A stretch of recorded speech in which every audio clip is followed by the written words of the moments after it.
60 वर्ष ऊर्ध्व वरिष्ठ नागरिक माने जदि वयसाधिक्य स्वास्थ्यगत समस्या जोगु वार्धक्य भत्ता पाइबा पई ऑनलाइन आवेदन करि पारु नाहंती तेबे से माने बिना द्विधारे 1457 को मागणा रे कॉल करंतु। नमस्कार एल्डोलाने आपन को स्वागत कहूँ तो आपण की सहायता कर परिबे 14567 आज्ञा सर वार्धक्य भत्ता पाई आज्ञा 1457 को कॉल कले दरखास्त दाखल करिबा बाबद रे सब सहायता जोगाई दिया जिवो। तापरे विभागर मोबाइल नंबर 9861283118 रे भत्ता दरखास्त देवा पई आवश्यक डॉक्यूमेंट रो फोटोकॉपी अपलोड कले आपणक भत्ता दरखास्त विभाग द्वारा पूर्ण करा जाई दाखल कर दिया जिवो।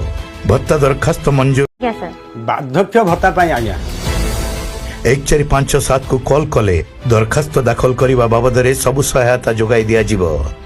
तापरे विभागर मोबाइल नंबर 9861283118 रे भत्ता दरखास्त देवा पई आवश्यक डॉक्यूमेंट रो फोटोकॉपी अपलोड कले आपणक भत्ता दरखास्त विभाग द्वारा पूर्ण करा जाई दाखल कर दिया जिवो।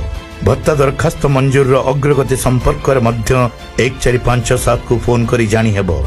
एथि सहित वरिष्ठ नागरिक मानकर अन्य जेकोसी आपत्ति अभियोग एही हेल्पलाइन 1457 को कॉल करी जणाई हेबो।